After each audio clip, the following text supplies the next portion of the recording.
Ayo wazakumullah, kita melanjutkan dan mengulang dari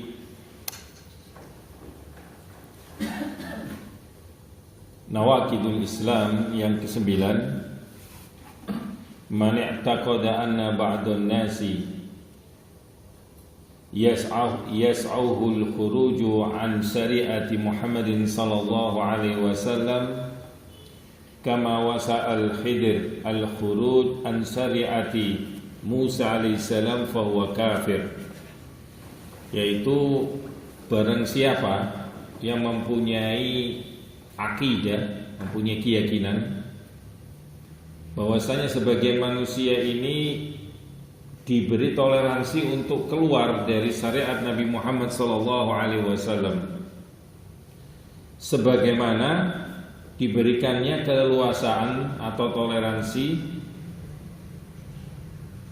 Khidir untuk keluar dari syariat Nabi Musa alaihissalam.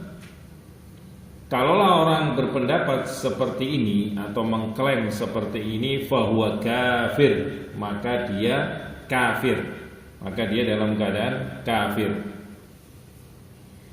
Inilah perkataan mu'alif rahimahullah ta'ala Syekh Muhammad bin Abdul Wahhab di dalam matan kitab Nawaqidul Islam. Di pertemuan ini At-Tasi yang ke-9 dijelaskan oleh Syekh Shalih Al-Fauzan, man ajaza li ahadin ay yakhruja an syari'ati Muhammadin sallallahu alaihi wasallam li'anna Allah ba'asa Muhammadan sallallahu alaihi wasallam ila nasi kafatan wa aujaba ta'atahu 'alal 'alamin. Barang siapa memberikan toleransi atau membolehkan kepada seseorang untuk keluar dari syariat Nabi Muhammad sallallahu alaihi wasallam, yang mana sesungguhnya Allah mengutus Nabi Muhammad sallallahu alaihi wasallam ini untuk semua manusia dan mewajibkan untuk taat kepada Nabi Muhammad sallallahu alaihi wasallam semua, yaitu alal alamin, baik dari kalangan Bani Adam dan begitu pula dari kalangan para jin.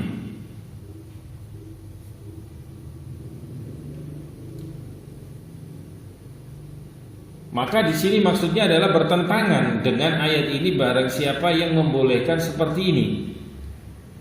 Karena ayat menyebutkan di Al-Anbiya, wa ma arsalnaka illa rahmatan lil alamin. Tidaklah aku mengutus engkau wahai Muhammad sallallahu alaihi wasallam kecuali menjadi rahmatan lil alamin, bagi alam semesta.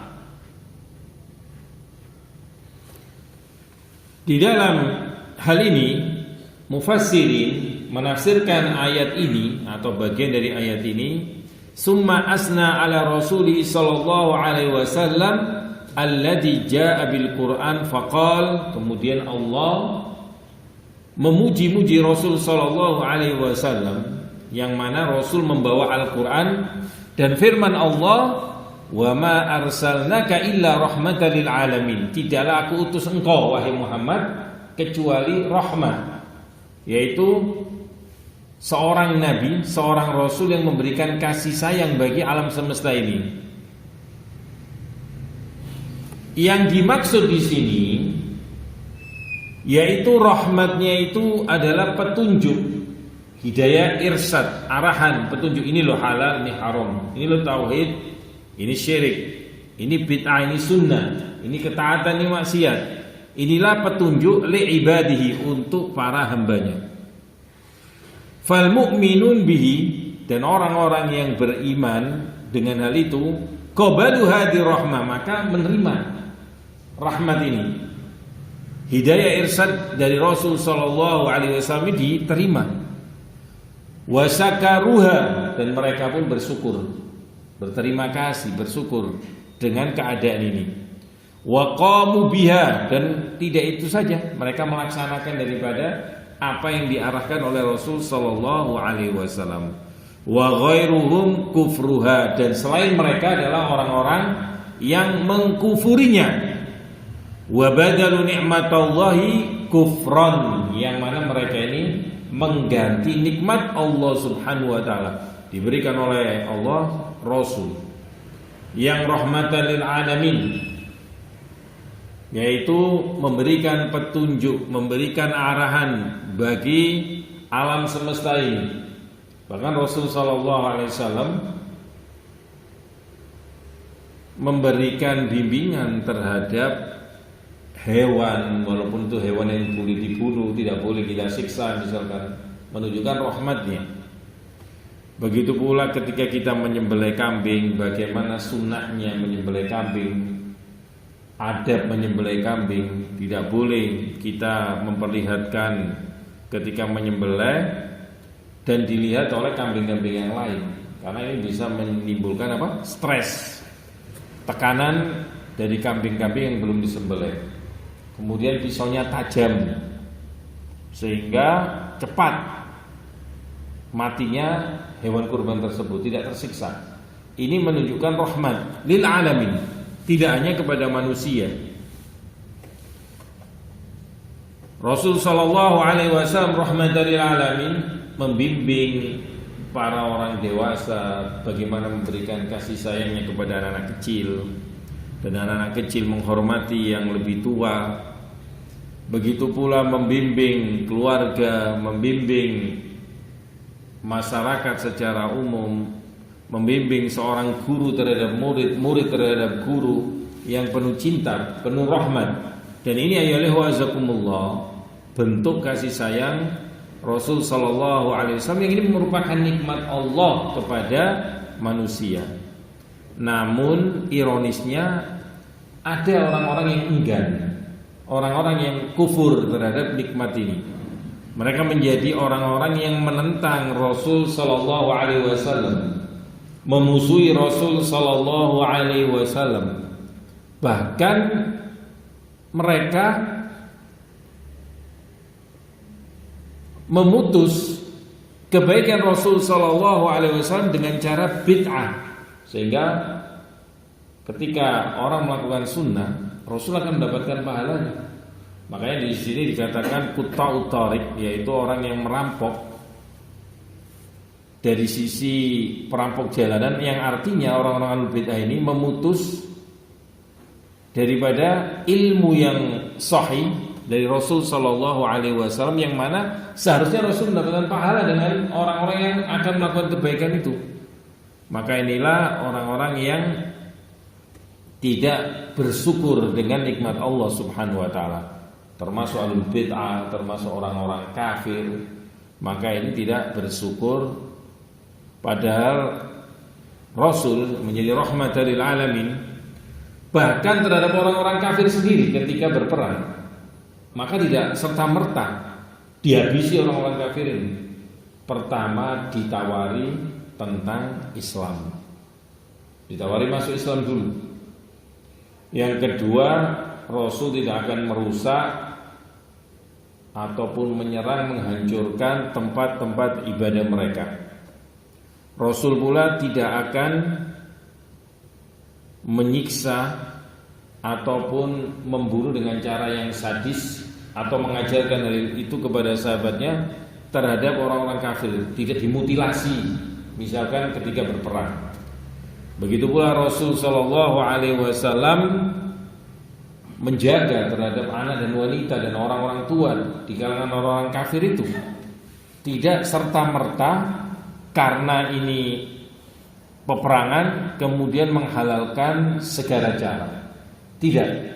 Inilah menunjukkan rahmatan lil alamin. Inilah dari ayat wa ma arsalnaka illa rahmatan lil alamin. Ini menunjukkan bahwasanya bantahan terhadap orang yang menjadikan argumen itu loh, Khidir itu keluar dari ajaran Nabi Musa alaihissalam, karena ketika itu di zaman Nabi Musa Khidir ternyata tidak sama, maka ini akan digunakan pegangan oleh mereka. Mereka akan menggunakan ini untuk membuat syariat-syariat sendiri, syariat baru sendiri, terutama dari kalangan orang-orang sufi. Kemudian di ayat yang kedua, yaitu di surat Saba, wa ma arsalnaka illa kafatan linnas basyira wa nadhira. Dan tidaklah kami mengutus engkau wahai Muhammad sallallahu alaihi wasallam illa, kecuali kafatan, secara kafah, secara menyeluruh bagi manusia, dalam rangka apa? Basyira wa nadhira, memberikan khabar gembira dengan surga, wa nadhira, dan memberikan peringatan terhadap neraka. Di dalam surat ini yukhbiru ta'ala annahu ma arsala rasulahu sallallahu alaihi wasallam. Sebagian tafsir menyebutkan Allah subhanahu wa ta'ala mengutus Rasul sallallahu alaihi wasallam illa liyubassiru jami'an nas, yaitu kecuali untuk memberikan khabar gembira kepada manusia. Dengan apa? Bisawabillah, dengan pahala Allah subhanahu wa ta'ala, itu surga. Wa yukhbiruhum bil a'malil mujibah au mujaba lidalik, yaitu begitu pula dengan amal-amal yang diwajibkan terhadap hal itu. Wa yandiruhum iqaballahi, dan memperingatkan mereka tentang iqab Allah, siksa Allah, neraka Allah subhanahu wa ta'ala. Dan begitu pula mengkhabarkan mereka dengan amal-amal yang mana hendaknya ditinggalkan supaya tidak terjerumus di neraka itu. Maka ayyuhal wazakumullah, tidaklah masuk dari golongan ini, dari orang-orang yang masuk neraka ini, kecuali orang-orang yang kufur, orang-orang yang menentang, orang-orang yang sombong. Maka intinya di dalam ayat ini berhubungan dengan tema kita, wa ma arsalnaka illa kafatan linnas, tidaklah kami mengutus engkau wahai Muhammad kecuali semua, tanpa kecuali. Sehingga ini juga ayat yang membantah klaim bagi orang bahwasanya kita boleh keluar dari syariat Nabi Muhammad SAW, sebagaimana Khidir keluar dari syariat Nabi Musa alaihissalam. Kemudian ayat yang ketiga untuk membantah klaim ini pula, yaitu di surat Al-A'raf, qul ya ayyuhan nasu inni rasulullahi ilaikum jami'a. Katakan, wahai manusia, sesungguhnya aku, kata Nabi Muhammad SAW di dalam ayat ini, adalah utusan Allah kepada kalian semuanya. Maka ayyuhal wazakumullah, di dalam ayat ini, qul ya ayyuhan nas inni rasulullahi ilaikum jami'a, ay arabiyukum wa ajamiyukum ahlul kitab minkum wa ghairuhum. Ini semua. Apakah di situ orang Arab? Karena Nabi Muhammad adalah orang Arab. Apakah itu orang Arab ataukah orang ajam selain Arab? Apakah itu orang Eropa? Apakah itu orang Asia? Apakah itu orang Afrika? Ini masuk di sini semua. Bahwasanya ini Rasul Shallallahu Alaihi Wasallam ini adalah utusan Allah untuk semua kalangan tadi. Begitu pula dari para jin. Begitu pula dari para jin. Dan di sini disebutkan pula termasuk kepada ahlul kitab. Maka tidak boleh ahlul kitab mengatakan anak ahlul kitab. Nama Nabi ana Nabi Isa alaihissalam, maka anak tetap memegang Injil, ajaran Nabi Isa alaihissalam, walaupun seandainya ada Injil yang masih murni di zaman ini, tidak dirubah-rubah oleh manusia. kemudian seseorang berpegang terhadap Injil itu, maka ini termasuk kufur kepada ayat ini. Karena tadi qul ya ayyuhan nas inni rasulullah ilaikum jami'an. Maka apalagi di situ begitu pula Yahudinya, begitu pula Majusinya, semuanya ini harus tunduk kepada Rasul sallallahu alaihi wasallam. Maka tiga ayat ini, wa ma arsalnaka illa rahmatan lil alamin, yang pertama. Kemudian wa ma arsalnaka illa kafatan linnas basyira wa nadhira, yang kedua. Dan yang ketiga, qul ya ayyuhan nasu inni rasulullah ilaikum jami'a. Ini membantah daripada argumen yang mengatakan boleh seseorang ini membuat syariat sendiri keluar dari syariat Nabi Muhammad sallallahu alaihi wasallam, sebagaimana Khidir keluar dari syariat Nabi Musa alaihi salam. Kemudian faman lam yastajib lirrasuli sallallahu alaihi wasallam wa yattabi hadzal rusula fa huwa kafir. Di sini faman lam yastajib lirrasuli wa yattabi hadzal rusula fa huwa kafir.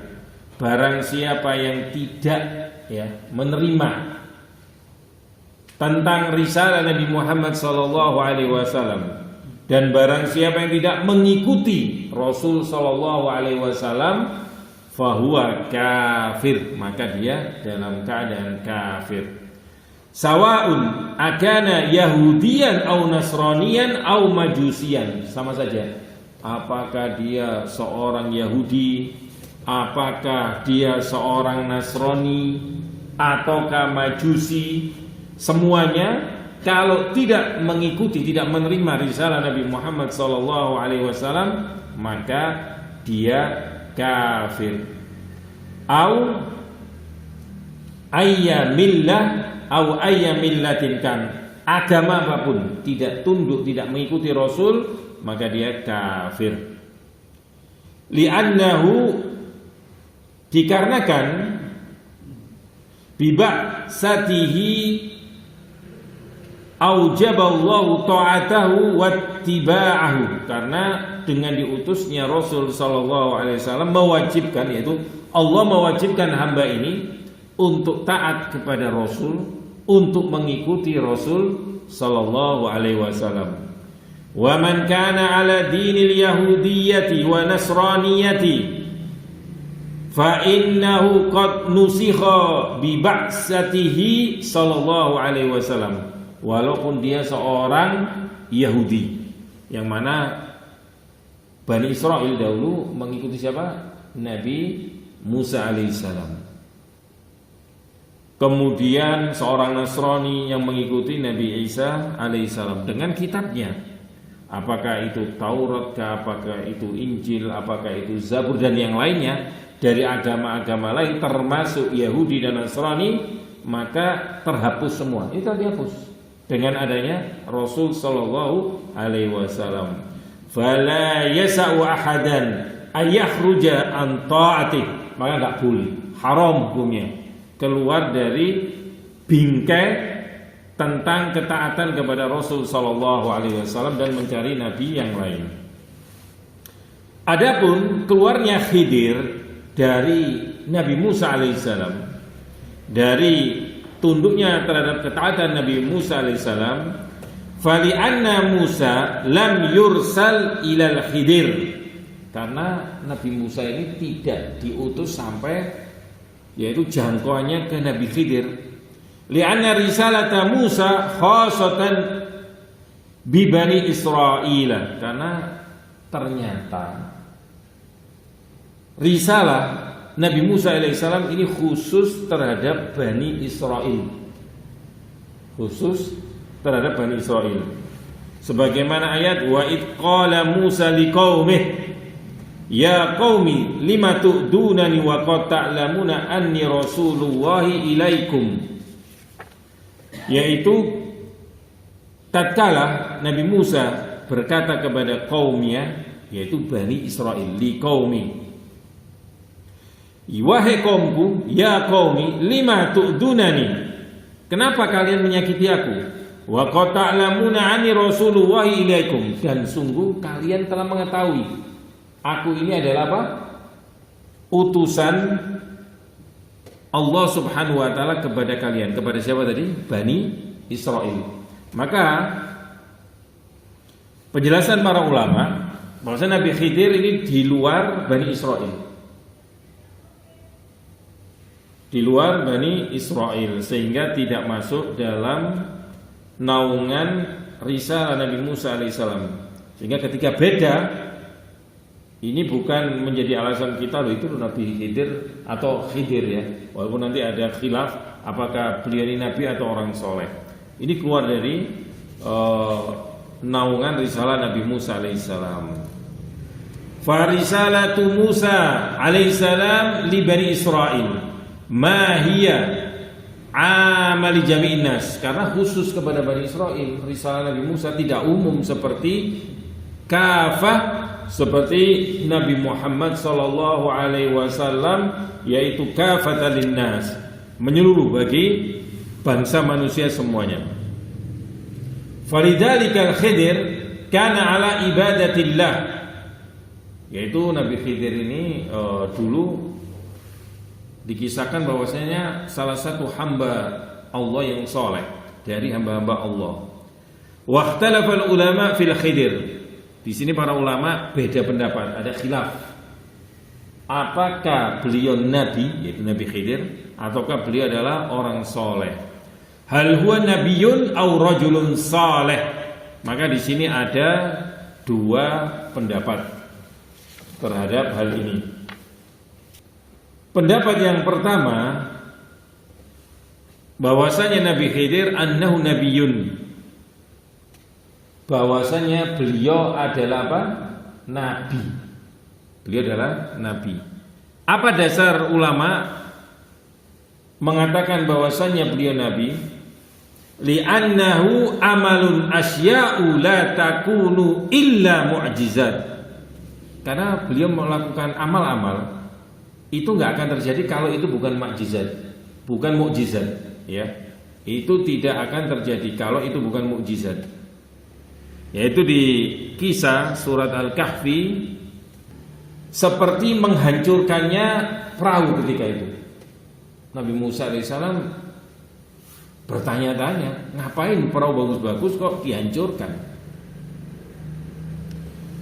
Wa mislu dabhihi al-walad, tiba-tiba ada seorang anak, masih anak-anak, walad, disembelih. Walaupun waladnya bisa laki perempuan, namun tampaknya di sini dari kisah itu adalah laki. Kemudian wa mislu iqamatihi al-jidar alladhi yuridu ayyan kido au ayyun qado, yang mana beliau tiba-tiba membangun, memperbaiki tembok yang mau roboh. Nah ini tanda tanya besar. Maka di sini hadhihi umurun mu'jizah li'annaha mabniyatun ala asya'a mughibah atau maghibah, yaitu di sini disebutkan ini mukjizat dikarenakan dibangun ala asya'a mughibah, yang sifatnya gaib.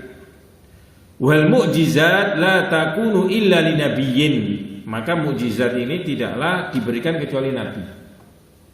Maka ya wazakumullah, definisi mukjizat gampangnya ini untuk para nabi sesuatu yang memang di luar nalar, di luar kemampuan manusia secara umum. Ini mukjizat. Misalkan Nabi Musa alaihissalam ketika tongkatnya ini dipukulkan, kemudian laut itu bisa digunakan untuk tempat berjalan, kendaraan bisa di atasnya. Ketika dipukulkan lagi kembali kepada air seperti semula. Ketika tongkatnya dilemparkan, maka para tukang-tukang sihir yang diperintahkan oleh Fir'aun ketika itu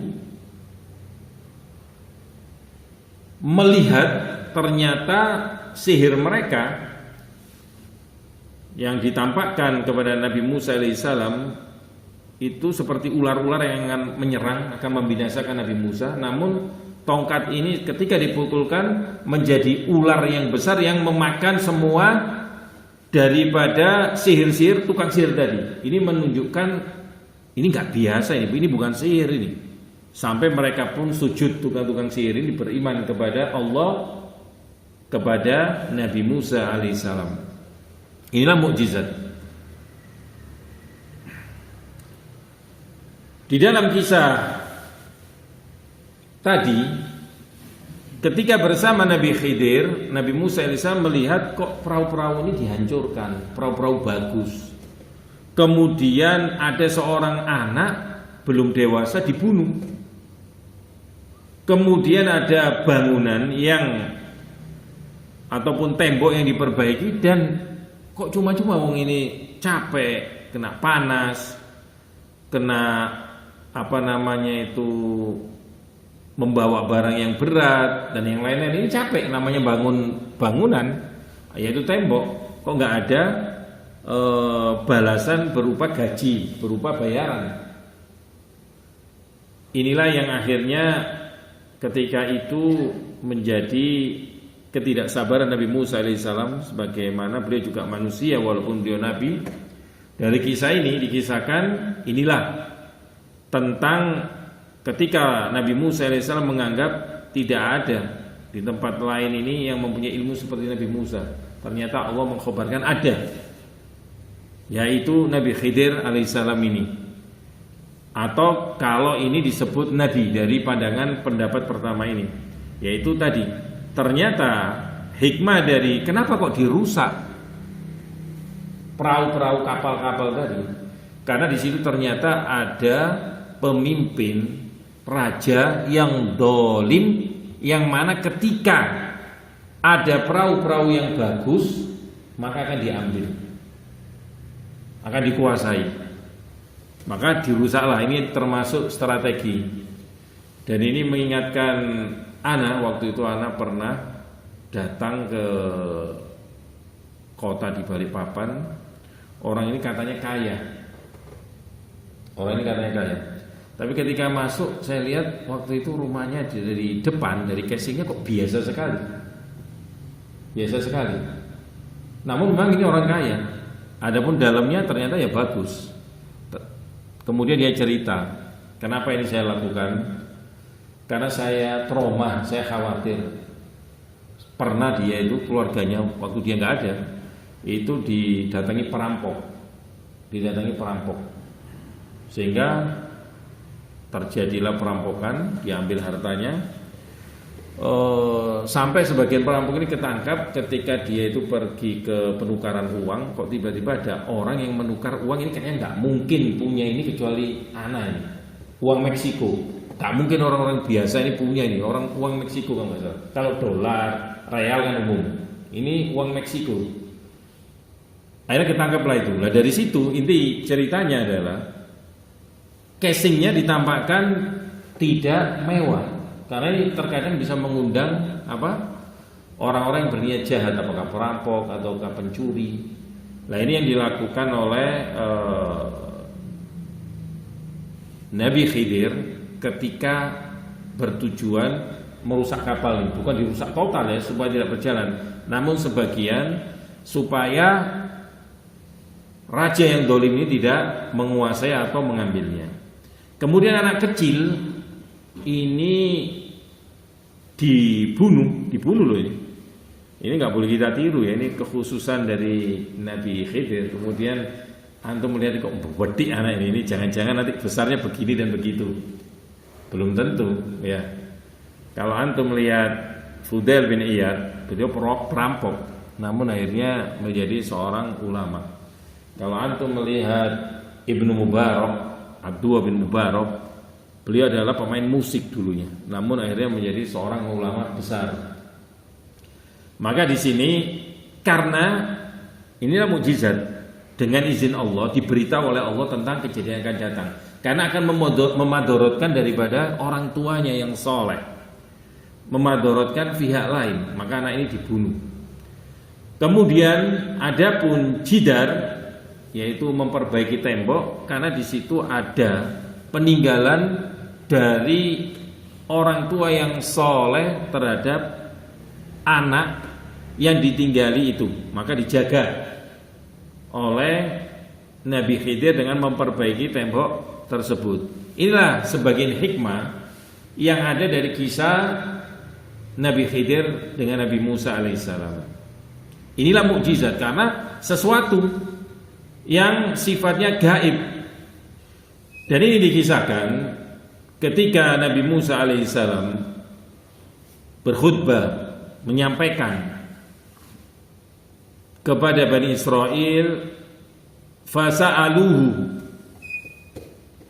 yaitu Afan tadi Anararat, yang bertanya ini adalah Bani Israel, bertanya kepada Nabi Musa, hal hunaka a'lamu minhu, apakah ada orang yang lebih tahu dari Nabi Musa, yaitu lebih berilmu dari Nabi Musa? Maka Nabi Musa yang menjawab, faqala la, maka tidak. Fa'auhallahu ilaihi anna hunaka 'abdan fi ardi kada wa kada indahu minal ilmi ma laisa indak. Maka Allah memberikan wahyu kepada Nabi Musa alaihissalam, ada di sana seorang hamba di muka bumi tertentu, dia memiliki ilmu yang mana ilmu itu tidak engkau miliki wahai Nabi Musa alaihissalam. Maka Nabi Musa dengan menjawab la, ini mengklaim bahwasanya beliau alaihissalam adalah orang yang paling berilmu di muka bumi ini dan tidak ada yang melebihi beliau. Namun ternyata Allah Subhanahu wa taala menjelaskan itu tidak benar Nabi Musa. Ada orang lain yang juga mempunyai ilmu yang dimana ilmu itu nggak ada di sisimu. Ya seperti tadi tiga ini keadaan ini, yang kapal dirusak, yang tiba-tiba anak dibunuh, kemudian tembok diperbaiki. Ternyata ada hal-hal yang mana ini ada hikmah yang tidak diketahui oleh Nabi Musa alaihissalam. Inilah ilmu. Dan ini termasuk mukjizat menurut pendapat pertama ini. Dan kisah ini bisa dilihat di surat Al-Kahfi. Di surat Al-Kahfi kisaran ayat 60 sampai 66 tentang kisah Nabi Musa alaihissalam dengan Nabi Khidir, yaitu wa id qala Musa li fatahu la abrau hatta ablugha majma'al bahraini, dan seterusnya sampai ayat kisaran 66. Di dalam akhir kisah tersebut Allah Subhanahu wa taala membahas di surat Al-Kahfi, inilah hada aslul kisah, inilah pokok daripada kisah ini, tema daripada kisah itu. Maka fal Khidir ma huwa min ummati Musa, inilah pendapat yang pertama menyebutkan Khidir bukan umat Nabi Musa. Lianna Musa lam yub'as ilan nas kafatan, karena Nabi Musa tidak diutus kepada manusia seluruhnya sebagaimana Nabi Muhammad sallallahu alaihi wasallam tadi. Maka ini untuk membantah kelompok yang mengatakan boleh kita keluar dari syariat Nabi Muhammad dengan dasar kisah Nabi Khidir yang keluar ini, nggak ngikuti Nabi Musa alaihissalam. Maka ini bantahan terhadap hal itu. Amma Muhammad sallallahu alaihi wasallam fa innahu mab'utsun ila nasi kafa. Ini kebalikannya dari Nabi Musa. Nabi Muhammad menyeluruh. Risalah beliau menyeluruh, apakah itu orang Arab ataupun non Arab, apakah itu manusia, begitu pula bangsa jin, semua di sini terkena dari syariat Nabi Muhammad sallallahu alaihi wasallam ketika beliau diutus. Beda dengan nabi-nabi yang lain. Kemudian ayyuhal wazakumullah, pendapat yang kedua bahwasanya beliau adalah orang soleh, bukan nabi. Ini pendapat yang kedua. Wallahu alam ya, apa yang menjadi landasan juga tidak terlalu dijelaskan.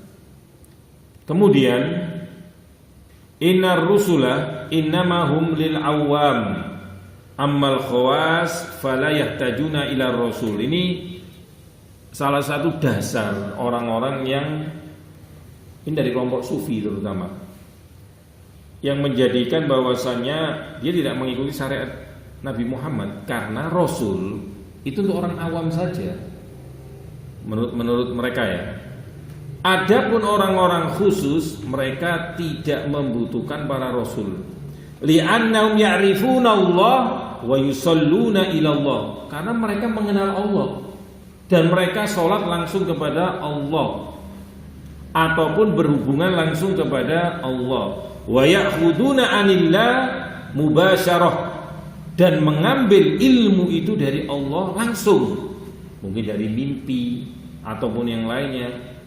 Hada ma'alaihi gulatus sufiyah, dan ini tidak akan terjadi kecuali terhadap sufi yang ekstrim. Annahum yusalluna ila halati yastaghnuna an Rasulillahi sallallahu alaihi wasallam, karena mereka ini merasa cukup, enggak butuh dari Rasul sallallahu alaihi wasallam. Wa yakhrujuna an syariatih, dan mereka pun keluar dari syariatnya, dari syariat Rasul sallallahu alaihi wasallam. Walidzalika la yusalluna wa la yasumuna wa la yahajjuna, maka mereka enggak sholat, mereka terkadang enggak puasa, mereka pun tidak berhaji. Karena tadi pendapat mereka adalah seperti itu. Makanya mereka ada beberapa tingkatan. Ada yang mereka membagi ya manusia menjadi tingkat syariat. Kalau syariat ini dalam rangka kamu sholat seperti kita ini, kamu puasa, kamu haji. Kemudian ada yang tingkat kedua yaitu thariqah. Kemudian yang ketiga tingkat hakikat. Thariqah dari sisi lebih daripada daripada syariat tadi. Kemudian hakikat, dan yang terakhir adalah makrifah yang tertinggi. Bisa nanti antum cek tentang rinciannya. Intinya yang tertinggi biasanya makrifah ini khawas mereka, keusuhan mereka, sehingga mereka, panjenengan kok nggak sholat Jumat? Tuh, saya sholat Jumatnya di Mekah, padahal rumahnya misal ya, di Tanjung misalnya, ya menjadi misal. Tapi sholatnya di Mekah, padahal ada di jam-jam itu. Nah mereka ini ya, mereka mengklaim dirinya orang-orang ma'rifah, sehingga mereka nggak sholat bersama jamaah ini ke masjid, enggak. Yang ajib ya ini ya wali-wali syaiton, karena mereka mempunyai pandangan seperti itu, maka halal bagi yang diharamkan kepada kita. Khomer haram bagi kita, bagi mereka halal. Zina bagi kita haram, bagi mereka halal. Maka mereka pun bermudah-mudah melakukan zina. Wallahu alam, apakah mereka itu dengan sadar atau mereka tertipu dengan pemahaman ini, akidah ini, atau tertipu dengan syayatin, atau mungkin tiga-tiganya juga ada, ya sadar ya tertipu ya oleh syaitan dan yang lainnya. Naudzubillah min dzalik. Inilah dari kelompok-kelompok ini. Inilah ya wazakumullah inti daripada nawakid yang ke-9, orang yang berkeyakinan bahwasanya mereka itu boleh, ada toleransi, ada keluasan untuk keluar dari syariat Nabi Muhammad.